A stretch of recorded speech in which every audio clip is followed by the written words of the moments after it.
Beep. What is up, guys? My name is Sam World, and I make music production and sound design videos for dance music here on YouTube. And you are inside the dojo today because we are going to be joined by Florida-based producers. Now, I have to give them a good welcome. So I know you guys want to say hi, but they've been signed to Confession, Dramatic, Atlantic, RCA, D&D, Cyberpunk, Lowly, and back-to-back remixes for Rehab.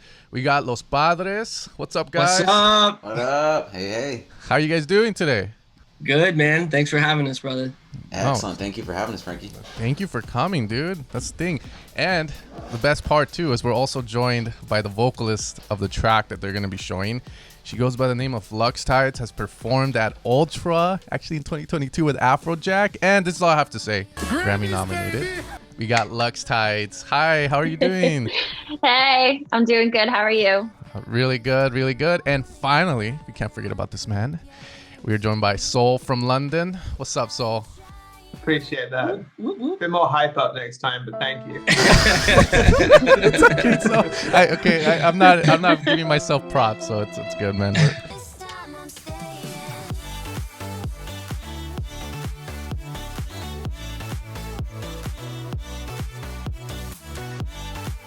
It's good to have you on. Obviously, super excited to check out this new track you guys got called Stain. I gave it a few listens and I really like the organic vibe that it has. It's sort of like dance music with organic. So with saying that, my first question to you guys is, how did the song come to be? Any cool story you got?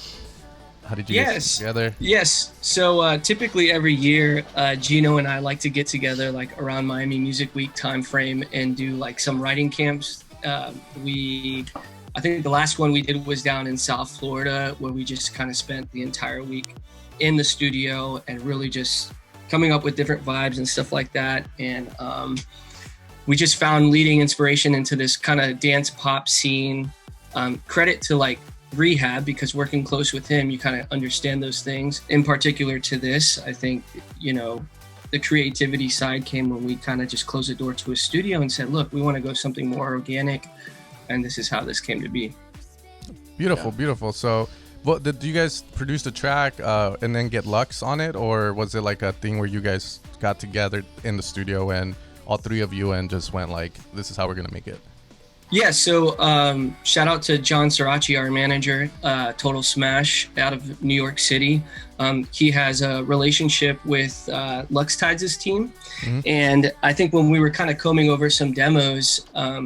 He originally came up with the idea of creating this relationship with Danny or Luxtides and seeing, you know, if anything can be brought to fruition with one of our projects. And this is the one that I think, I won't speak for her, but I think she felt more inclined to pursuing. Yeah, absolutely.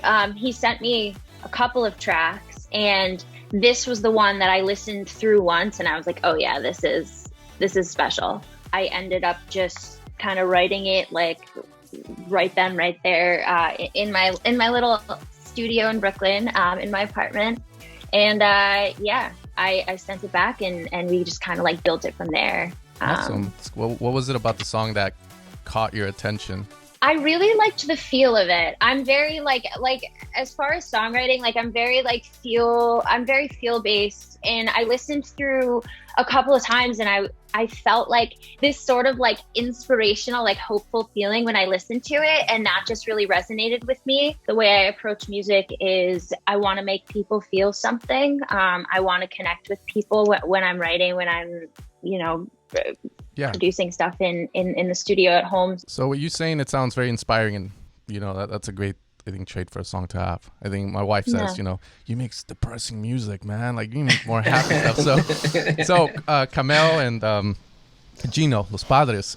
With her saying that, my question to you is now, what do you think it is about maybe the chords or the melody that makes this sound inspiring? If you so like when we were first writing the record, we knew that a lot of pop culture is driven by piano or guitar. So we wanted to start off with this emotion, right? So we found this ambient space guitar.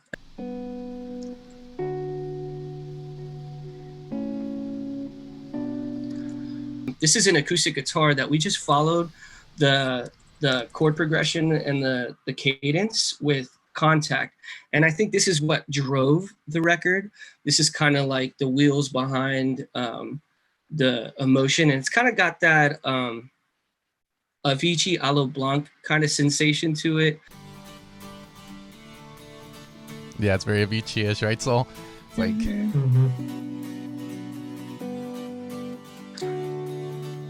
And wake me up when it's it has that vibe. It has that vibe. That's but I right. see what you mean. I see what you mean. Yeah, that's great. Yeah. And then we went into a rhythm guitar, and really that is the initial groove.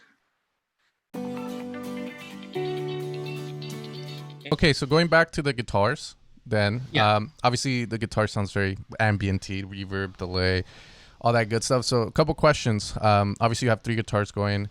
You know, there's one way or form that you're gonna have to mix this, giving each one its space. So question is, how was the process? How did you make room for all 3 of them?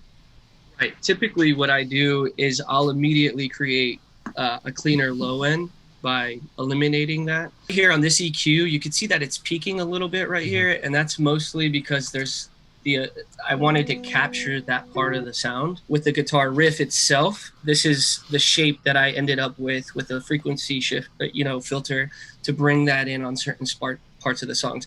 And I don't want to speak for Luxtides, but I feel like it created a more inviting place for her to write to. Each part of those layers need to be responsible for a specific space. I mean, I think that's the hardest thing too. You guys were talking about like the whole vocal thing about making room for the vocalist, right?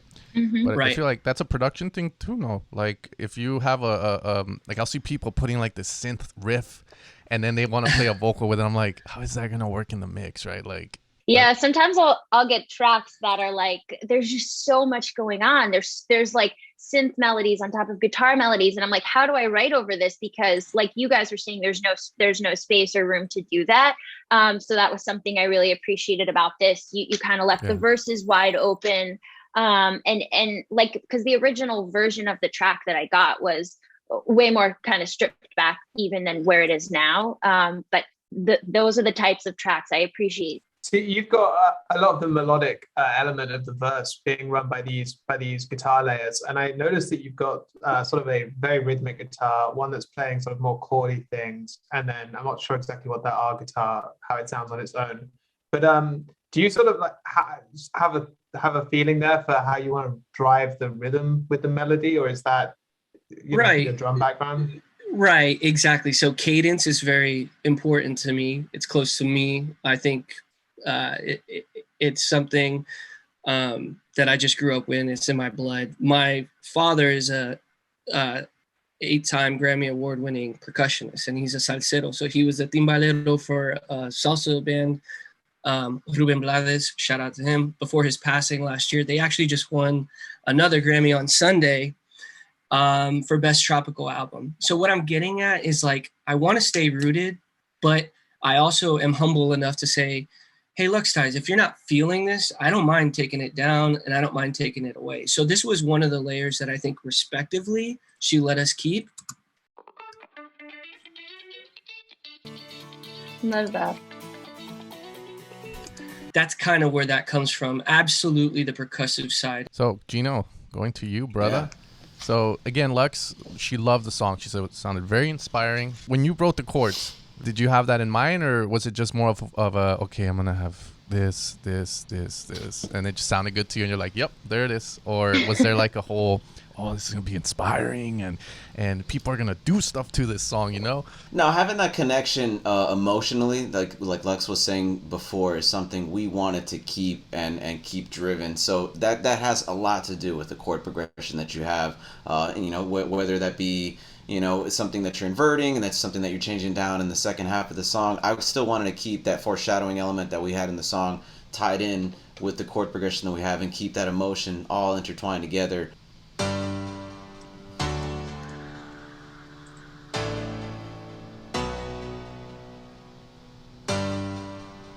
And then as you can... Major chord? Right sorry, major scale, sorry. D. Yeah, cool. D, yeah. Sounds really, really nice. Do you implement chord changes anywhere, like from the verse to the bridge to, or it's the same chord going all the way?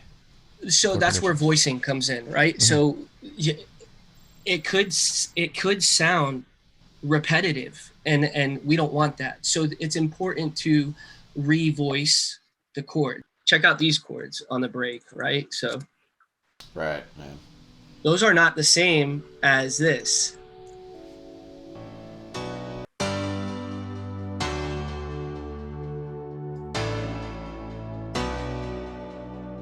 Again, with Contact, we took a instance of the complete orchestra. We stacked it with the orchestra with a slower attack to give you that swelling sensation, and then we put the French horn right under it with a smaller velocity. So it's still there, super organic. Again, I'm going to boost the volume here just so it can be heard. Sick. It doesn't get more inspiring than this, does it? Like when you hear these French horns. What about your process though? Just made you go when you were putting this on together in the studio? French horn. And why French horn? There's something that's super dope about anything orchestral, man. Yeah, or like anything. Like if I could get into Contact for every record I do, I'd be happy, because there's just something about, like you said, Hans Zimmer. There's something about really pulling out this emotion. Shout out to Complete and all that stuff, because they are kicking ass. Native Instruments, sponsor us. Yeah, let's go. Awesome, man. Awesome. So what else do we have in the break to make it come together? So I noticed you have a lot more stuff going on. Plugs, chords.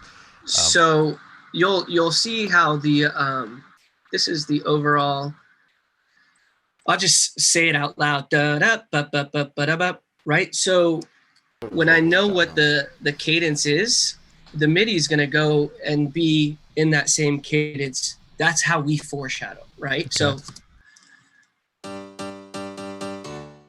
So that is the same cadence. What we did was we brought in some ear candy on the high end, and we kind of glued it all together. But this is just more of the. It's a little bit more transient too on the pianos and on the high end.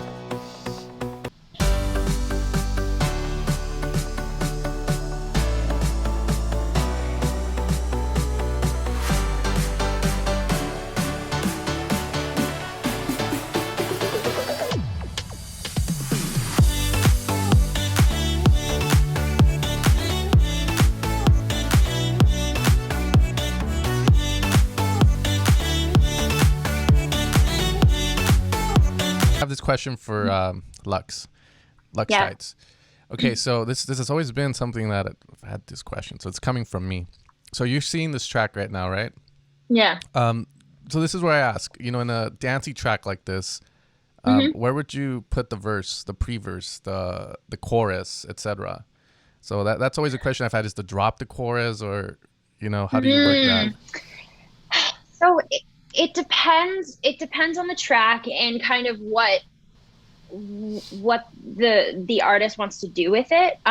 Every song is different, and sometimes if I don't know, I'll just ask, and I'm like, do you have an idea of like where you want certain parts? Because I'm sure like when you guys were making this track, you probably heard parts in certain places. With this one though, like it felt, I think because you guys use so many organic elements, like it felt like a pop song. Like that's how I approached it, like a verse, a pre-chorus, a chorus. For sure. Usually like if there's like a very clear drop, which like I felt there was in this song, I won't write a vocal over that part. Usually there's like a part that's sort of building up to the drop, and that's what I'll approach is like the hook or the chorus. Okay. Yeah, but sometimes the best thing you can do if you don't know is just to ask if they have an idea of what they're looking for where. That's awesome. Yeah, so now it's clarified.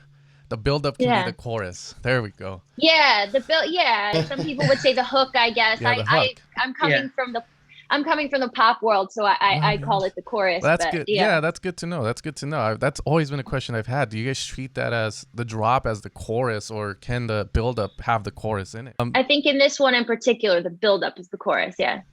Yep. So I have a quick question. Change of pace a little bit. It's more of a mixed question, but I noticed that when you were doing the plugs in the let's say the pre-drop, there's quite a lot of stereo image on them. Do you find that when you're using, or it feels like there's a lot of stereo information that you put on the plugs? Do you feel like you sometimes need that when you use the more organic elements to build out the pads? Is that intentional? You know, a lot of times, what we'll do is creatively, what Carlos is kind of going over in the process of like trying to take midis and kind of breaking it down. When we'll take like plucks in a case like this in the breakdown and adding it to a body design of the pianos, there's a purpose for that. There's a purpose why we're doing that. And so obviously pianos is just to get the sort of dance body of it, and then when you start adding a Nexus piano on top of that to add a little bit more of an electric piano vibe mixed in with that, and then plucks as more of a transient design on top of that as well. For us, that's more important as to why we're doing that, and then we'll kind of go into there with the mid-side EQs and the EQs into that and clean up with that, as opposed to what happened before is a lot of guys would get so lost in the sauce sometimes. They'll take like a source signal or some sort of sample that they have and really try to deform it and try to change it up completely in the EQ process or the post process, when really it's like, what is the intention going into there? Like, we just had plucks really to go into there to create more of a transient impact on the drop or something of that sort. Another thing is, let's say you're using Splice for your inspiration and you find a vocal chop. This vocal chop didn't sound this way, but it was inspiring to us to chop it up to match our drop rhythm. So if I was to play just a portion of this, it's identical.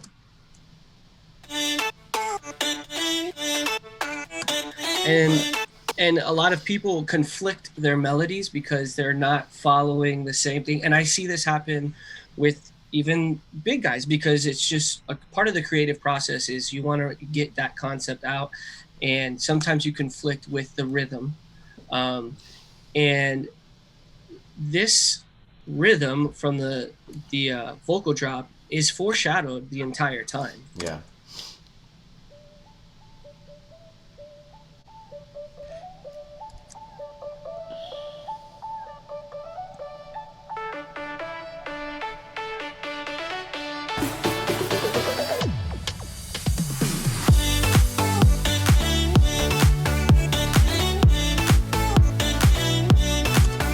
So one thing that you had mentioned before with the chords is, do you keep the chords the same throughout the entire record, which could easily become boring to the listener? One of the places that we got creative with it is in the bass area. Yeah.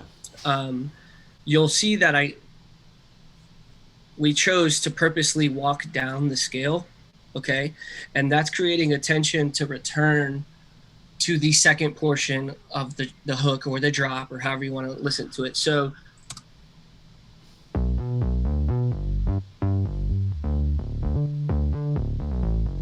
this note right here is super important, okay?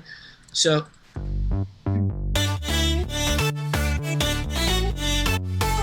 it's not identical, and it's those little pieces of ear candy that make production stand out to listeners like us. You know what I mean? It's not so cookie cutter and you're just copying MIDI. It's very easy to do that. But, I would say in that last bar of your melody or your drop, try to find an opportunity to be creative, to return the listener or create a quick element of tension to bring them back in. Obviously, we created space for this time I'm staying, and that's how we pulled them back in. So the tension from the bass line, Luxtides vocal, and then the return to the second portion of the drop. You can see what you mean there. Yeah, it's definitely needed. So. You notice that this first layer right here is purposefully cut, right? I want that attack of that bass to be more prominent than maybe my bass 3, which was going to be more of a lower end. So, and then obviously we have our mid bass right here.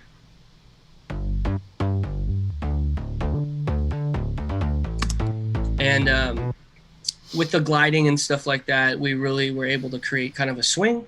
And the same goes with the leads.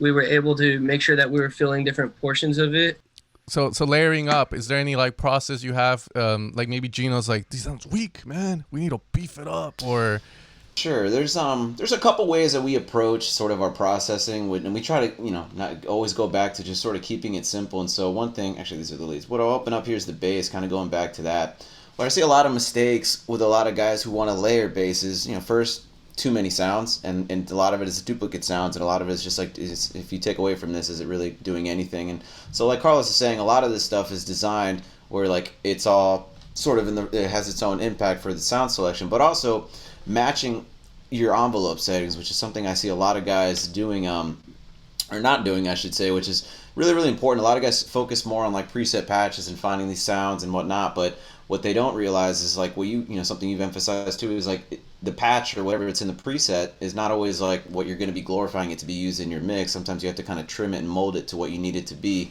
So a lot of these sounds that we have, granted, they're either have a little bit more of a longer sustain than the other one, or this one has a shorter decay than the other ones. First and foremost, we try to look for the sound that we get, and then just kind of keep it all sort of in the same check with your envelope settings. And it's a little harder to do with silent, because obviously silent is not more as visual as like a serum or whatnot, where you can see more of the envelopes. But you could notice is like if a bass, or even the same applies to what leads to, if one has a longer tail or a longer sustain than the others, that has to be fixed, and it must be fixed initially so that you don't have to keep doing post work and all this other stuff to clean it up with gates or compressors to cut off signals and all that other stuff that bleeds out. So what about the chords? I noticed you're layering those up really heavily as well. Absolutely, man. So some of these chords here, we'll go through them. Oh, okay, so they're gonna be more like. Right, so the first one here is just going to be, let me see, the second one is going to be sort of your main ones. This is more of your stereo chord that we have here. And it's, again, just all about sort of the texture of the sound selection that we're having here. So as you see, more of a stereo lead mixed in with this one, it's a little bit more now surrounded complementary with a mono lead, and then the chord 3 kind of finishes it up. Cool. Do you guys do any like bus processing, or you're saving that for the mixing engineer to? So a lot of this, as far as the chord, so some of these, the ones that were flattened, like for some of the guitars and some of the other stuff, a lot of those were post-processed. But as far as like the VSTs, like what I was trying to get back before, a lot of the stuff we'll just really kind of keep it simple between two EQs and compressors. We're not really crazy about like putting erosions and flangers and all this other silly stuff to really like give it character and detail. For us, like we try to find that initially in the patch that we're looking for, and then try to clean out, frequencies that aren't needed, and then mid-side stereo, mid-side compression. I'm sorry, not mid-side compression, mid-side EQing after that. What a lot of guys will tell you, engineers and the mastering engineers, is do less. A lot of guys will tell you, like, they'll tell you to strip a lot of the post-processing that you have, because it's just not, the source signal that you have already is probably good enough for what it is, and you just need light work as far as light compression, light EQ to just shape and mold the sound that you have, as opposed to really trying to change the whole structure of it. And so that would happen to us, is we would send stuff in with like, a fat master chain or a fat bus processing. He's like, yeah, just see what happens if you take it off. And then when we would take it off and just have minimal EQ and compression again to just really get the idea out, he's like, man, this sounds a little bit more easier to work with and to create, as opposed to having such a limited, crushed mix, or you know what I mean? So okay, cool. So the last few elements I think we have to go over in the drop are the drums. And cadence. It looks like Kamel really loves rhythm. So is there anything like cool with the drums going on? I hate to tell you, but no. There's really nothing like super cool about it. That's nope, standard, and that right? happens a lot. Very, very standard. What's cool is so when I think it was J-Lo and Maluma, when we did their remix, we were blessed with the opportunity to see the stems and the acapella. And when you go and reverse engineer what you're looking at, whether it's a stem or what you're listening to, it's very simple. It's not, it's your kick needs to be in key. You should make sure that your kick isn't conflicting with your bass, everything like that. So very simple drum approach.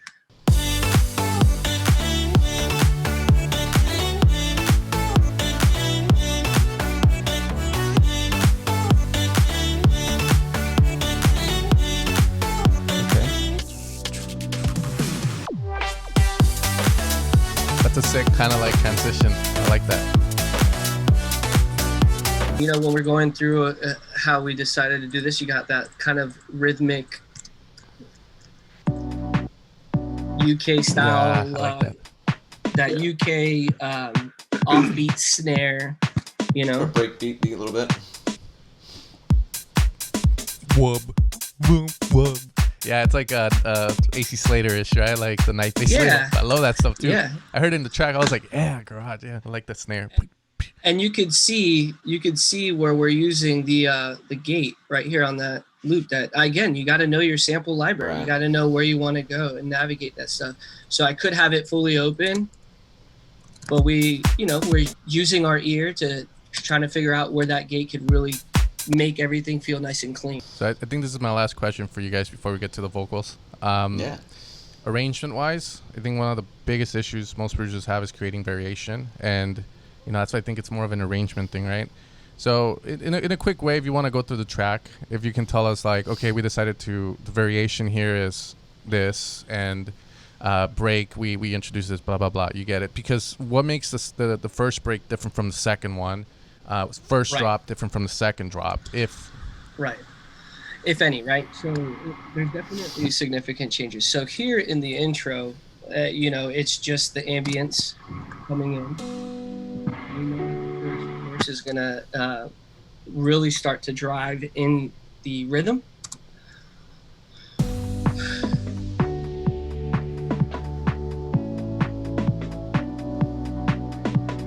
The drums and everything aren't forced down your throat with the frequencies all the way open. It's coming in subtly, you know what I mean? It's done on purpose.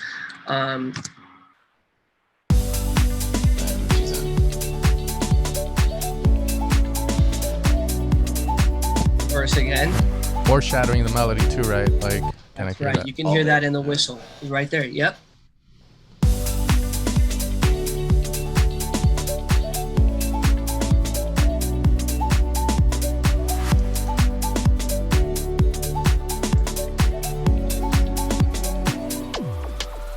And then Frankie's favorite part, the tubular bells,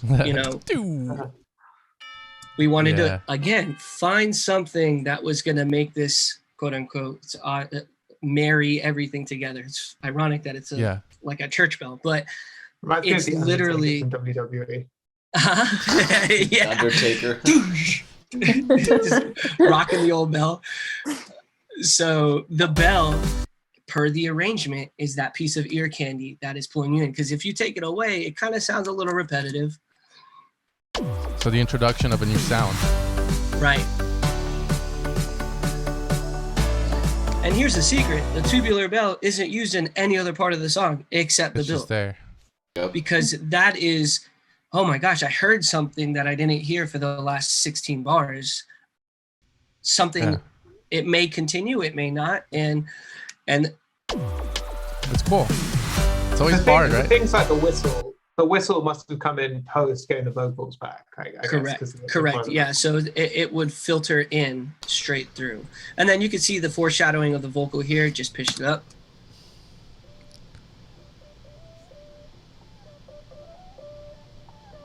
And then in comparison to the second part of the record, you'll just have, your lead space and your open. Your drums are fully open. So okay, so drums fully open now. Yeah. I hear a dog in there. Sorry. Could you imagine? There's a dog. Now you're fine. It's a joke. Dog in mix. There's a dog. That's great. And then the build again. The build, yeah. And then the drop again. So really the difference is, not making a carbon copy, but also being on par with radio programming, right? Like we can't get too complex that it wouldn't get support on radio, because we understand the demographic of the listener too.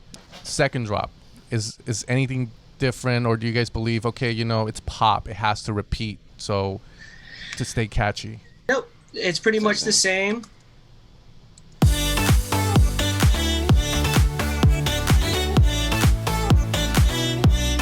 Okay, yeah. Yep, and you'll hear some automation from Luxtides vocals that we put in the drop, like a filtered portion of her saying "staying" that has a triplet delay, which finds the empty space in the 4/4 to come Cool. through the mix, and those things come after you have the or the vocals. You know what I Yeah. mean? So you pick and choose what you want to go through. We have her saying "staying" Cool. Yeah. throughout the drop as well. So the listener's not only just listening to what we produce, they still have engagement from Luxtides vocally. Awesome. Yeah, I heard the song. That's one of the questions I had too, is that drop. There's a lot Yeah. of like texture to it, which I'm not. Yeah. So that's going to be more on Lux's side then. Yeah. Cool. Yeah. So with that being said, it's time for the moment. Bring that Cool. project up. All right. Well, look, thanks, Luxtides, for joining us. I'm really excited to see what you've got going on in your vocal project. It'd be awesome if you just sort of walk us through what your process is when you just open this project up and start making start putting it together. Yeah, for sure. So yeah, like when I got the track that I have in here is actually like an earlier version of it, the instrumental. So I'll just kind of like load it into Ableton, and then I'll loop the shit out of it, and I will write to it. And that's always how I start. Sometimes I'll lay down like a scratch vocal, and kind of try things out. In the case of this song, like I was saying before, I started with the chorus and then I went back to the verse. Well, actually, just Cool. before you get started, where did Yeah. you record this? Is this something? Did you record this in your home or home studio, or Yep. was it? Yeah, I live in a very small 2-bedroom apartment in Brooklyn, but having that second bedroom for a studio is like so clutch, because in my old apartment, I was recording in the living room, and we don't love that. I do have to deal with a lot of like street noise. I live on like a pretty busy street in Brooklyn. There's a bus stop outside of my apartment.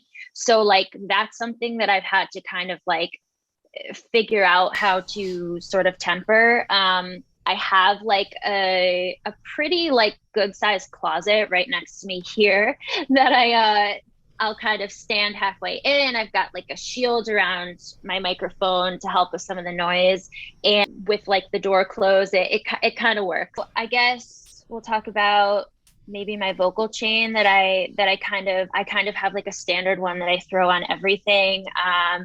Of course, Melodyne. I use CLA, which, you know, I know a lot of vocal producers feel some type of way about it, but for me, I feel like it's a really great bass line. It's got everything. Mhm. It's got everything that I kind of need. De-esser, very, very important, especially like I am going in Melodyne and I'm like manually fading a lot of those like harsher consonants, but I also always put a de-esser on everything, because once you're throwing a ton of like effects, stuff can feel kind of harsh. EQ and Fresh Air is one that I started using more recently that I like really love. It's actually a free plugin, which is always awesome. And it just adds like a little bit of like shimmer and like brightness, and like air, literally. It's this sort of area. Do you mind bringing that up? Yeah, Let's look at absolutely. that beautiful plugin. That's Fresh Air. Yes. Oh, it looks nice too. Yeah. Beautiful plugin. It's right. It's like so aesthetically pleasing, and it's like really simple.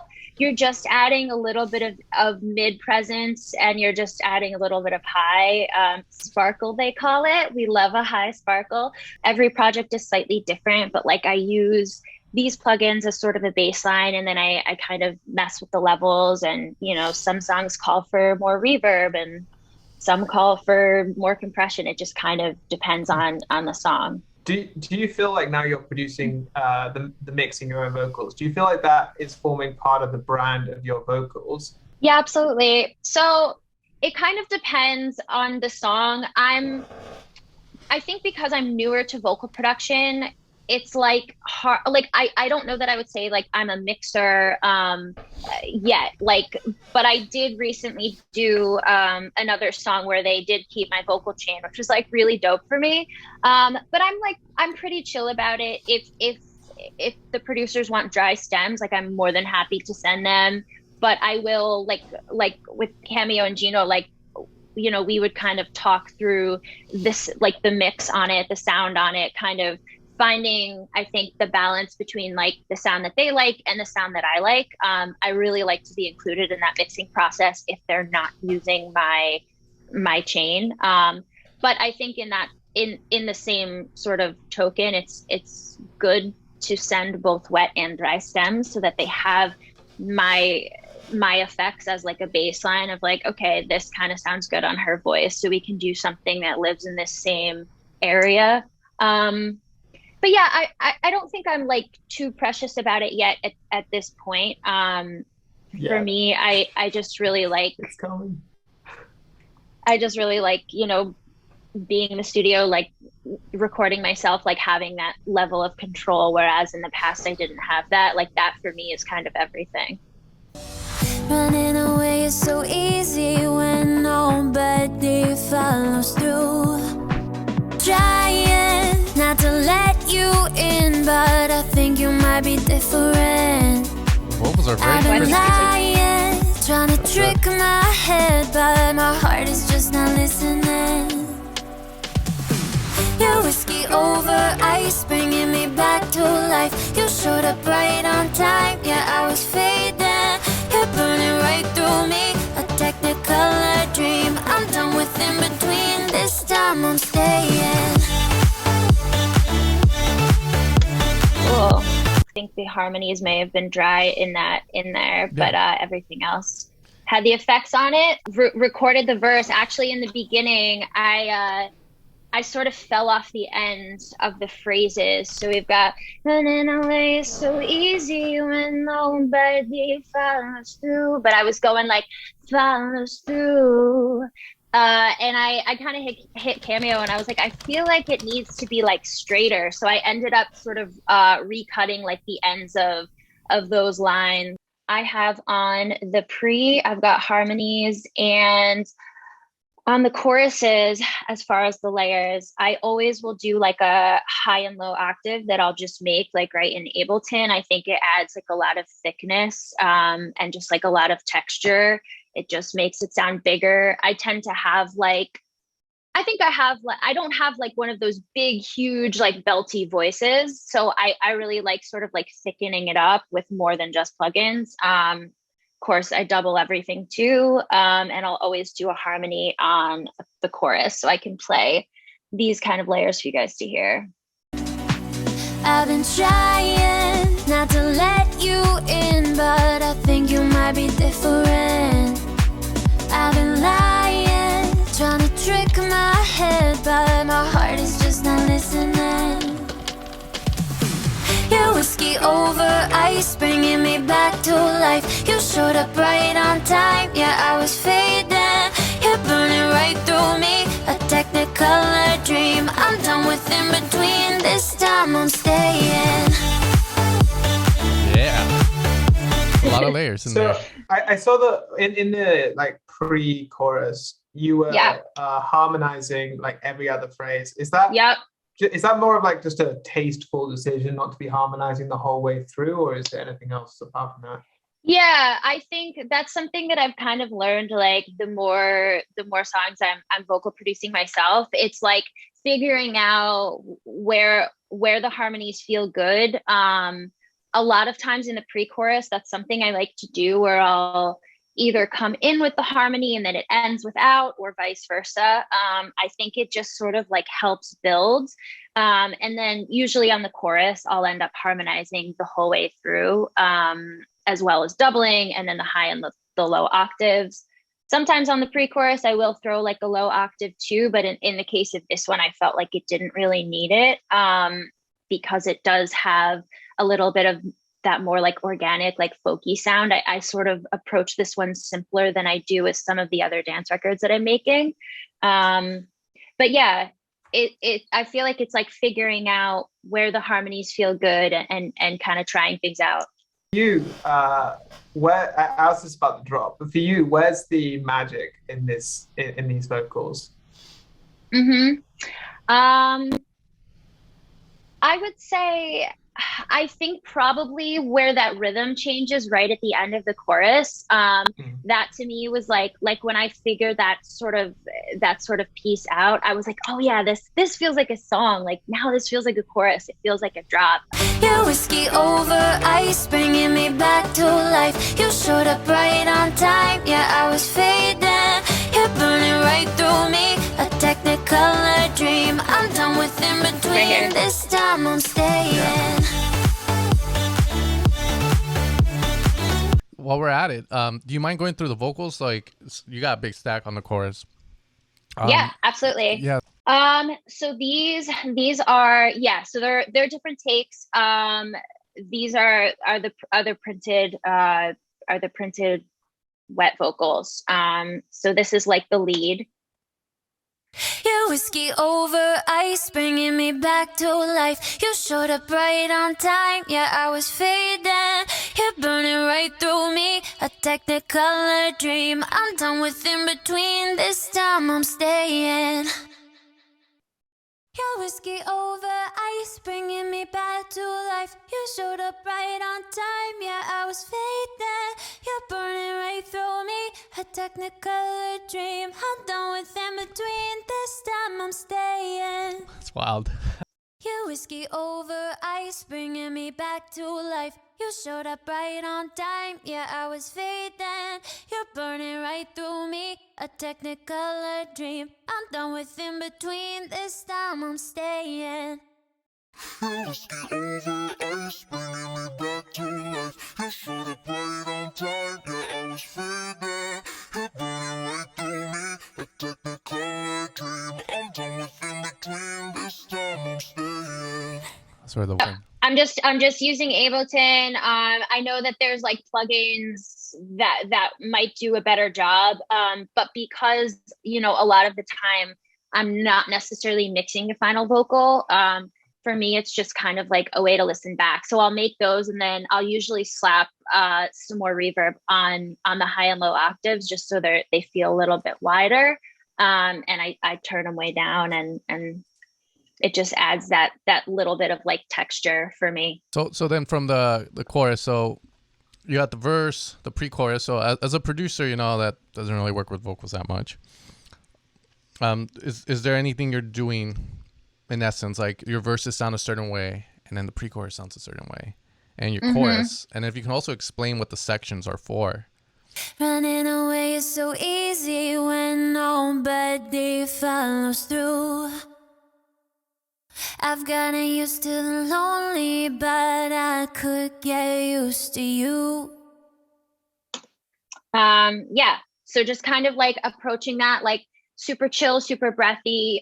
We're just like we're kind of digging into the song at that point. And then we get to the pre, and like I was saying, writing wise, this part's it's less rhythmic, less choppy. It's a little bit more flowy. I've been trying not to let you in, but I think you might be different. I've been lying, trying to trick my head, but my heart is just not listening. And then we get to the chorus. I'll play it all together.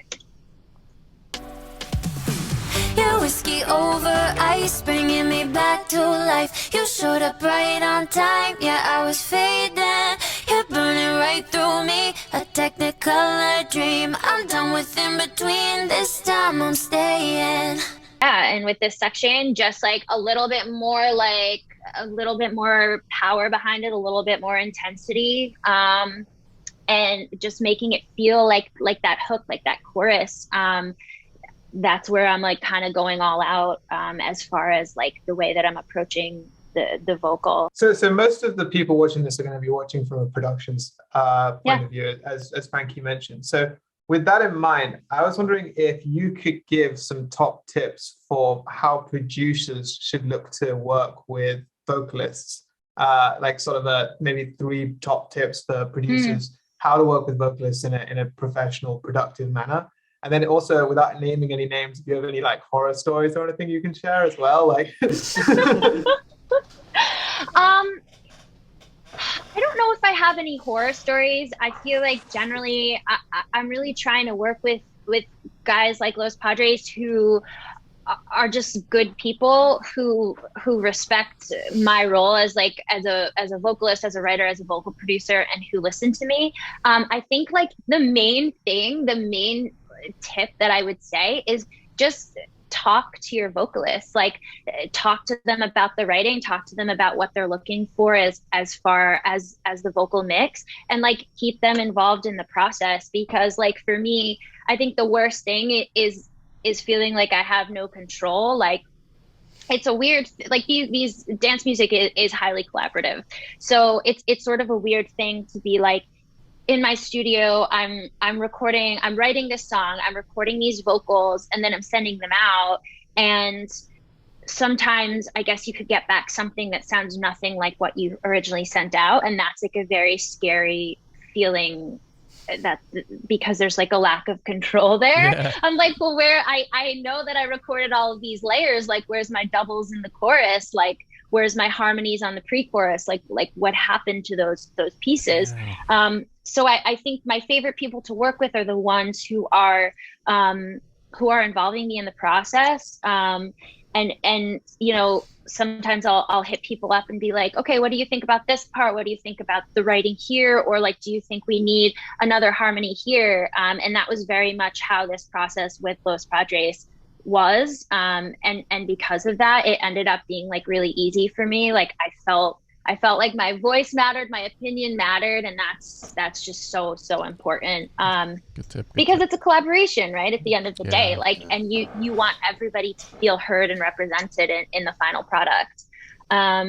So yeah, that's probably my like main tip is like, just involve your writers, your vocalists in the process. And then also going back to what the guys were saying before, like, if you're creating an instrumental, less is more a lot of the time. It's way easier to write to a track that has space for the vocal versus like crazy synth melodies going throughout, and you're like, how do I write over this? So I think too, like thinking about your sections, thinking about like, okay, well maybe a verse is here and a chorus could be here. Do we want vocals over the drop? These are all things that I think are important to think about when you're creating those tracks that you're sending out. So Cool.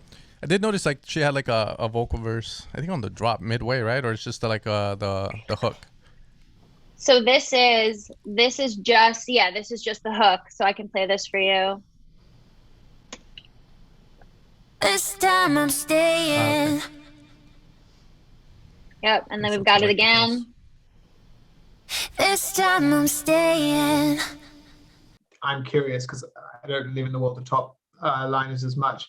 For you, you know, who do you think are there any styles or top liners out there that are really inspiring you and that you think are going to sort of be doing well over the next year or two? Where do you think the world of top lining is going, and who do you think is really taking it there? I guess, I think a lot of it, like I was saying before, like a big conversation right now is the importance of like valuing your top liners, that we are more than just vocalists, that we are writers, that we are vocal producers. I think in general, like the projects and the songs that are gonna do well are gonna be the ones that are truly collaborative between DJs who value the time and the skill of writers. Like I do a lot of co-writes, and I have a lot of close friends who are top liners. So like a really great friend of mine is Lena Leon, who she works with everybody, Tiesto. She's written for Kygo, Seven Lions. Incredible writer, incredible vocal producer, incredible singer. We've written a bunch together, and we have a few songs coming out. Someone I just really love working with, and I've learned a ton from her too as far as vocal production. My friend Ali Crystal is another incredible top liner vocal producer. I have a friend, Rosanna Brown.